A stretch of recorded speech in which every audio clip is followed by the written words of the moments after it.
For this tutorial, I used the expression crochet braid and I combined two colors. Now the thing is, I forgot to take note of the numbers, of the color numbers when I was purchasing this, because I asked the shop attendant to, combine the two colors for me as one pack, and I bought the one pack as one pack. Well, it's light brown and black basically. And I also use this Noble Gold Kinky Bulk hair, which remained from a previous hair I did in the past. Now, as you can see, guys, the expression crochet braid is 3 times the length of Noble Gold Kinky braid. So I cut the expression crochet braid into 3 to have the same length with the Noble Gold Kinky braid.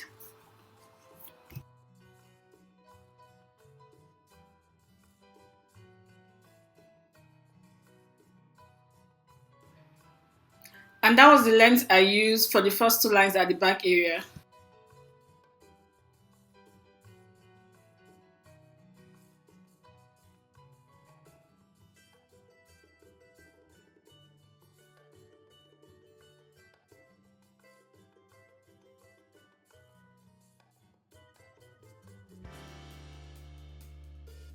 Using the crochet method for this wig style, and after having pulled the kinky hair through the wig cap, I brought out a very small portion of hair which I then used to braid the hair in really short lengths, as you guys can see here. Afterwards, I then tied it.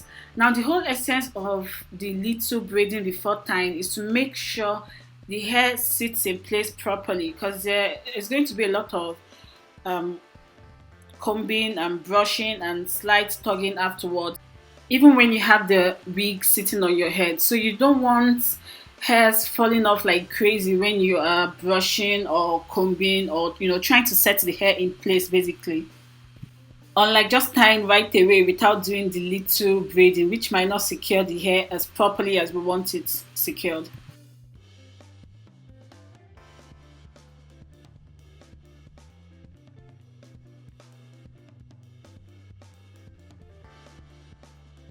Now, as we go on in this tutorial, I'm going to show the direction at which I use in creating the wig.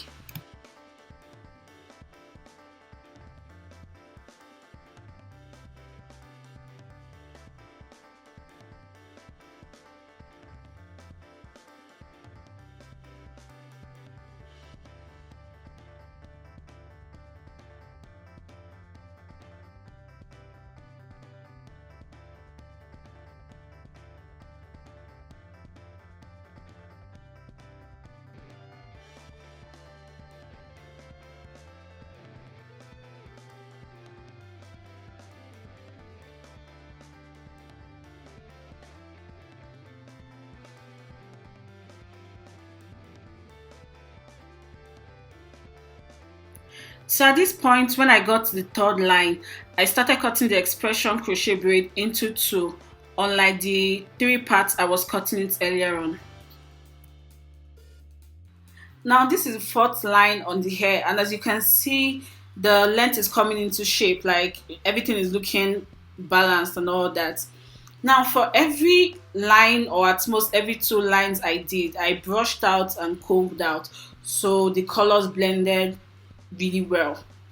When using just one color, you could decide not to brush out, but to me, using these 2 colors, I felt it kind of looked funny not being brushed out. Like I didn't really feel the colors blending so well like that, so that was why I had to comb out and brush out.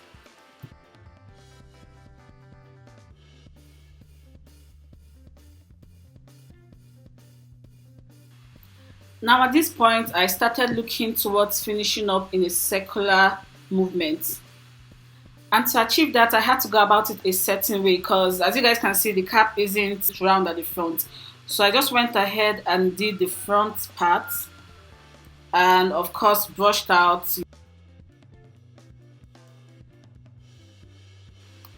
Please take note of the spacing between each braid, because this is an afro look, and depending on how full you want the hair to be, one needs to take into consideration the spacing between each braid and the size of each braid.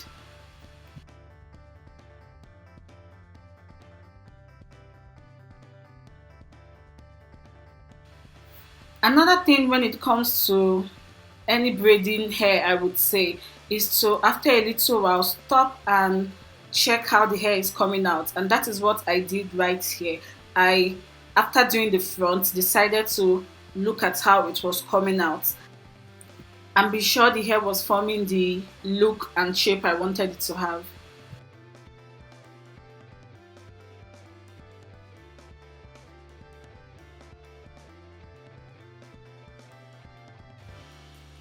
Now this is the point I decided to make the connection so I could have a round space to finish on.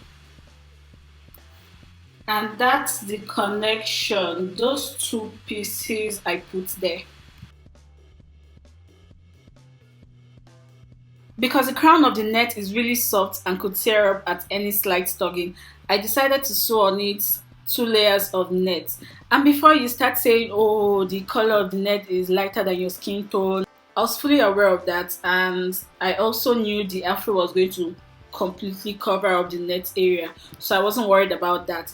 And even if I, you know, was making a wig where the net was going to show at some point and I didn't have the, and this was the only net available to me, like a lighter shade of net was the only type available to me, I can always dye a net to my skin tone or use my powder or my foundation to, make it blend in my skin tone.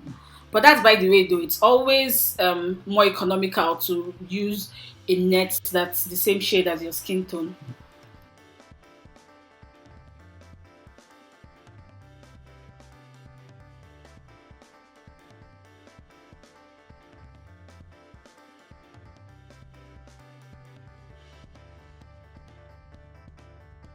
So after sewing the net on the crown area of the wig cap to, make that area strong enough to hold braids, I did two more lines right above the first line I did in front of the crown area, and I'm talking of this very first line you're seeing right here. I did two more lines above it. Now the thing is, the space between these lines were little compared to, or a little rather, compared to the space I left between each lines at the back area. And this is because unlike the back area where major of the hair falls towards, the front stands on its own and it equally needs to be properly covered. So that's why the space I left between the first three lines at the front of the crown area is much smaller compared to the space I left behind.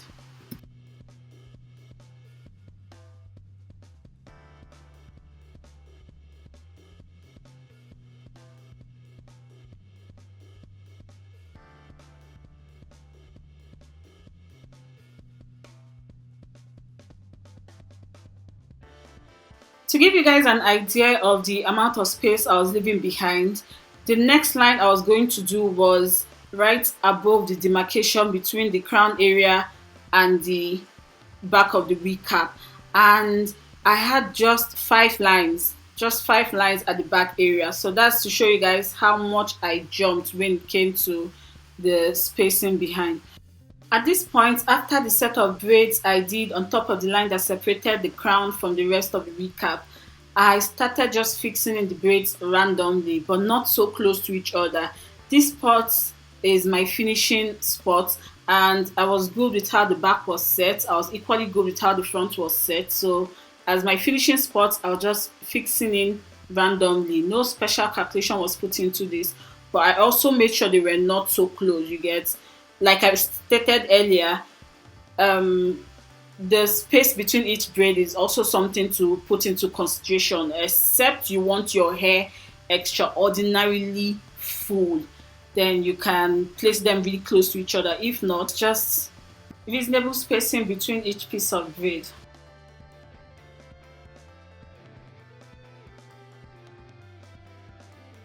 So at this point, all that was left was to slightly braid each piece of hair that was passed through the net and tie them properly like it was done for every other piece of braid.